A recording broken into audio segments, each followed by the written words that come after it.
Hello, and welcome to the course, The Paradoxes of War.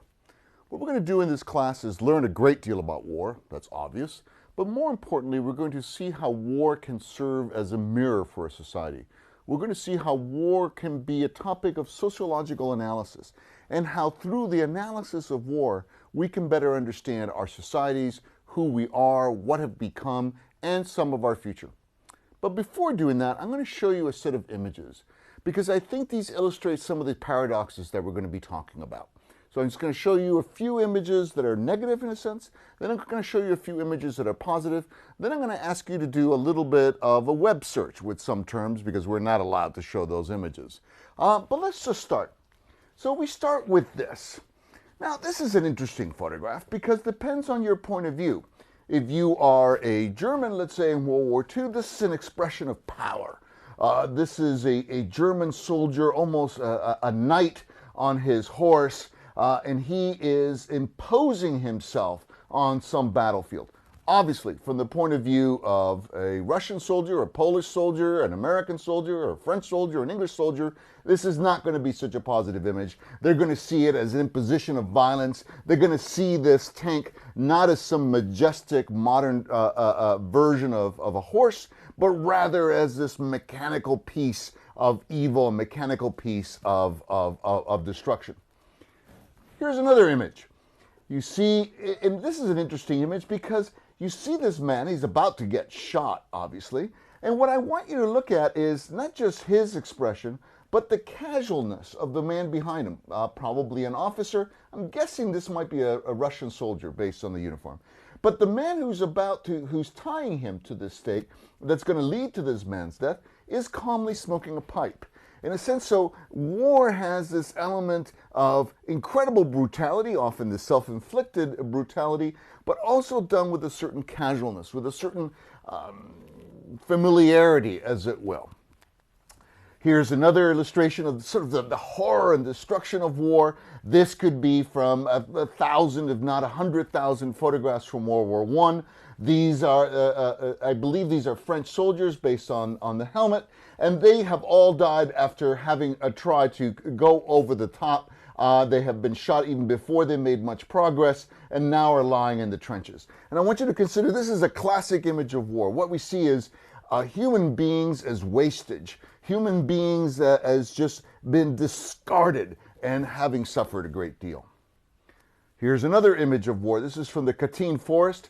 This is where the Soviets were able to eliminate the large part of the officer corps of what remained of the Polish army after the German invasion.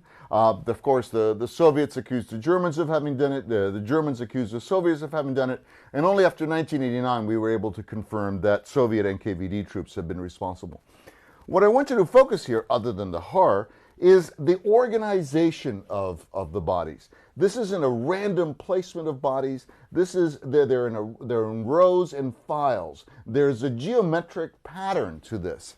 If you were an archaeologist and you discovered this or the bone remnants of this, you would know that this was, in a sense, an artificial human creation. This is not where these bodies fell. This is where the bodies were placed. And again, that's a major part of war that we're going to be talking about. How you can combine the destruction, the murder of thousands, with this kind of architectural precision, this kind of managerial precision. Perhaps no better photograph describes the horror of war than the kind of injury this man has suffered. Les horreurs de la guerre, the horrors of war. This is a man from World War I who has literally had his jaw shut off, and yet he remains alive. In a sense, again, the true horror of war might not just be the death, but the kind of consequences of this kind of injury that can be life-altering. This person could never live their normal life again. His life has been completely destroyed along with his face. I love this image. This is of a small, a young boy. From the clothing, I guess he's German, and he's playing in the rubble of a city, and he's constructed something like a little house, the bricks on top of one another, And on top of that, he's either made this himself, or maybe it's just a remnant of a toy, and he's trying to reestablish the normality inside this, what obviously is a high level of urban destruction behind him. He's attempting to build something again. He's trying to impose that new normality on war. Here's another image. Again, I believe this is actually from London. This is not from Germany. And this is a bombed out scape. And again, this is an image of war. War destroys. War takes something as solid, as consequential as a building, and leaves this behind. And a final image on the negative, if you will, side of war. This classic image of a young German soldier, probably 14 or 15. I believe this is taken in the very last days of Berlin in 1945. And we see the horror, the sadness, the fear in this young boy's face. You can just tell everything that he has gone through, everything that he's fearing that is going to come, and the fact that it's being imposed on someone that we still consider a child makes it more tragic. But war is not just about this. War is not just about those images. War can also be, if you will, a positive social act, a constructive social act. Now, that might sound strange, but follow me as we look through the following images. So, war can be about cooperation. War can be about an assertion of a community. Here we have a soldier, a sailor, and a worker, and they're working together. Also, war as in a sense, an establishment of their masculinity. It's not just people working together, it's men working together, and they're doing this together, they're coordinating, they're cooperating, they're building something, which, by the way, what they're building or what they're working on is precisely the tools that are going to lead to the destruction we saw in the previous photograph. Here's war is about camaraderie. War is about friendship. War is about a special moment in the lives of these men. Here we have two smiling men. Now consider that these two men who look so happy and they are sharing a moment are perhaps about to get on a plane from which they will parachute while people are shooting at them and they're trying to shoot at people. So there's this juxtaposition. Here's this moment of casualness, of joy, of sharing, and yet what they're about to do is destructive and incomprehensible.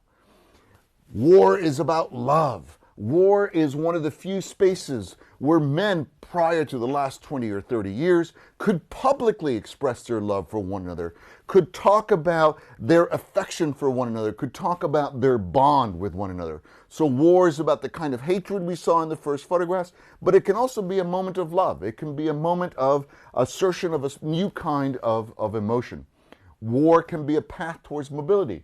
Here's a photograph of African-American soldiers in World War I. War can serve as a moment for particular minorities, particularly subaltern groups of one sort or another, including women, can claim their new citizenship, can claim a set of rights, can claim their position in society. Now, obviously, these men returned to a society that had not been changed by their participation in World War I. That sense of betrayal we definitely see in literature of the 1920s and the 1930s. But certainly by the 1970s and the 1980s, war represents, or the military represents, an avenue of mobility for parts of the African American population. So at the same time that you have this sacrifice, that you're going to have this horror that these men are going to face, or which they have faced, you also have the possibility that they can come back as citizens, that they come back claiming a whole new humanity and a set of rights. War is constructive. War builds. Here we see a factory scene from, guessing again from the clothing from World War I, women participating in this factory. A couple of things to note here.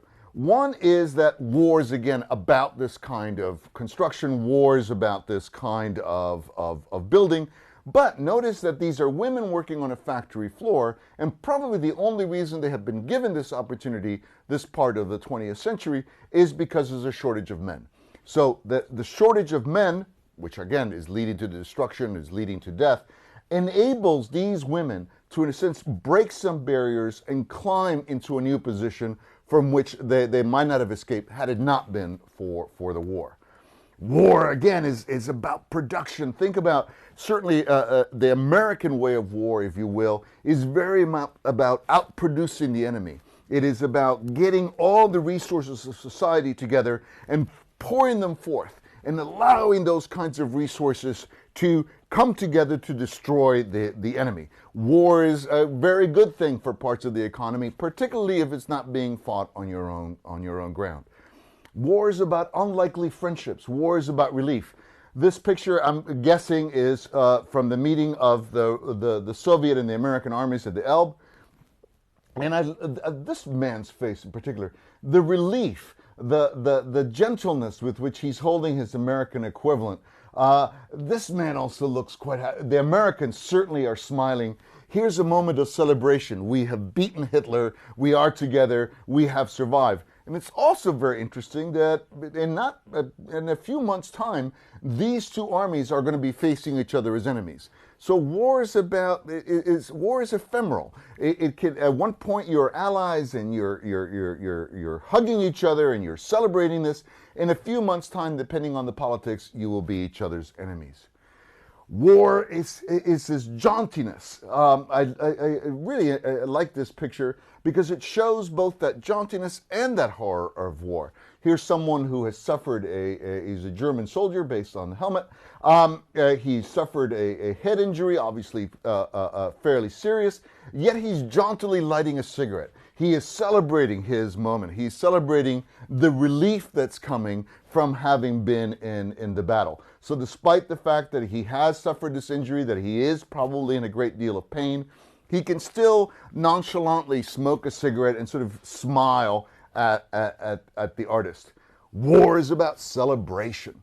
War is about celebrating who we are, and particularly when the war is over, war is about celebrating that moment. This is one of the most famous photographs from World War II.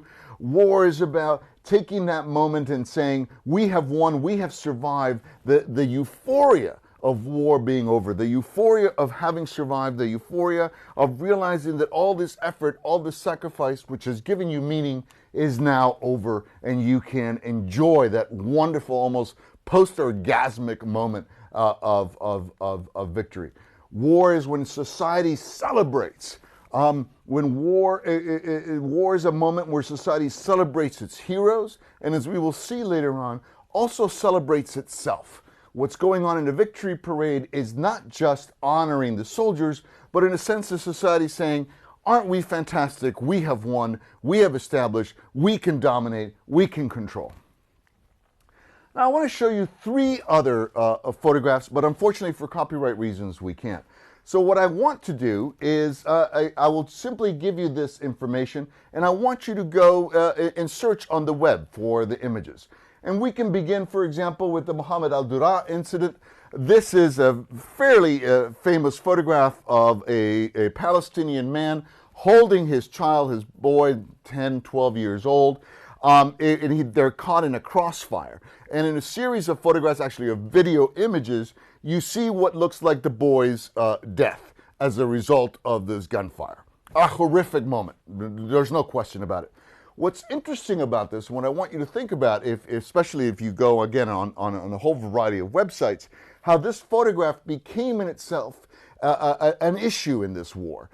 So one side used this photograph to illustrate the horror of the Israeli occupation, the horror of the Israeli army, the fact that this young man had been killed when he and his father had just ventured out into the street. The other side was saying, no, this is all a lie. This is actually this is an example of the Palestinian side using propaganda. There have been accusations about whether this really happened or not. And even today, roughly 14 years after the incident, it still continues. This fight continues on the web. What I want you to think about is how funny this is, tragic, of course, that here is an undeniable human tragedy, the death of a young boy. And it can be changed and used and argued about in different ways. I mean, that every single aspect of war can be taken and can be, the opposite can be written about it, that people will ascribe to the same incident in war two very different meanings. A second photograph. Again, you can just search on this, U.S. Marines urinating on Taliban fighters. This was, again, product of a video. where one of the Marines had actually filmed his fellow soldiers celebrating, for lack of a better word, a victory over some Taliban fighters. There's some Taliban dead, and they're urinating on them. Now, what's interesting about this image is that it also caused a huge fuss. The commandant of the Marine Corps actually apologized for this behavior. People were accusing the Marines of inhuman behavior, of rude behavior. This was certainly a very bad PR move for the part of the American military in Afghanistan. Yet I also want you to consider how, at least to me, it is totally absurd that it is acceptable for these Marines to have killed these fighters. It is acceptable to have imposed death on them. It is acceptable to have used this violence, but it is not acceptable to urinate on them. How do these kinds of lines, where do these frontiers, where do these boundaries come from that say you are allowed to do this, but not that? And particularly, again, in this instance, when you have this act of violence and you have a relatively normal act of urination, of course, not on bodies, and the two take on such different roles. One is approved of, one is disapproved of. The last one I would want you to look at is Auschwitz photo album from the U.S. Holocaust Memorial Museum. Yes, there is something called the Auschwitz photo album. And the last image, I believe, in the album is of a staff. Very much a very typical looking office staff.